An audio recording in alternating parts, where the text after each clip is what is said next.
Because this film is a musical, I got a song to sing.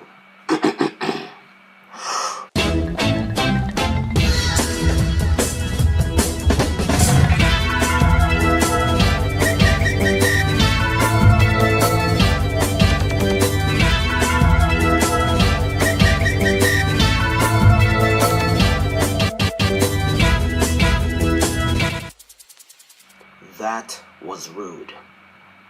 Oh. Pitch Perfect 2. So this movie is a sequel to the first movie, and this time the premise, Fat Amy, played by Rebel Wilson, gets into an accident during the performance, and now the Bellas are kicked off, unable to compete again. But eventually they do, and they have to face off this German team, and that is basically your movie. Now guys, remember back when everyone was shocked about the first Pitch Perfect movie? You watch the movie, you start to have some doubts, but then you're like, oh my god, this is actually some good stuff. And it's hilarious. And aside from the comedy, a cappella is awesome, right? What are you, in a fucking a cappella group? So because the first movie was something that everyone was shocked about, you suspect that this film will be better, or at least good as the first one, right? Well, remember the time that you saw Dumb and Dumber or Home Alone, and then the sequels come up and you feel like it's a recycling bin? Home Alone 2, Dumb and Dumber 2. Well, that's what this film is. It's a recycling bin, but with more junk. The first movie was good, but this one is just fine. It's okay.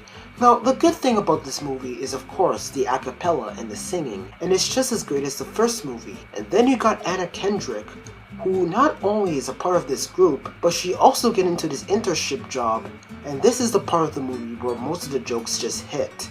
And you got this guy played by Keegan-Michael Key, who is a music producer, Anna's boss. And all he's doing is crushing people, being more direct.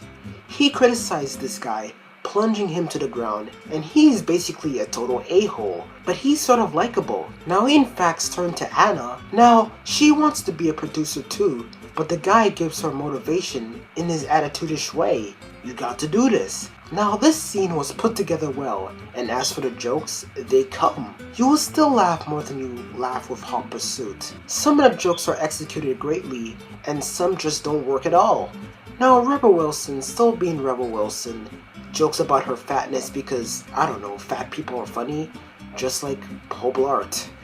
First you have some jokes that recycle from the first movie, and then you got jokes that just don't hit. For example, there's this Hispanic girl in the group that talks a whole bunch of crap about deportation and kidnapping, and then using her accent. It's supposed to be funny, but to us it's just random. Not many people laugh to her jokes as hard as the other ones. Also, there are some serious issues with the plot structure. You got the Bellas having their competition with the Germans and other people, you got Anna's internship, which is the most interesting of all, and then you got the love story involving 3 of the girls in the group. And you just don't give a damn or unfocus on what is going on, and it drifts you away. The Germans in this movie are supposed to be the antagonists of the film, but when the final showdown is coming, the intensity is not there because you don't know much about those people, and because of these plots, you tend to forget what is going on. There was this one transition where I thought they were gonna roll the credits, even though there's more to this movie. Also, there are some stupid questionable moments in this movie.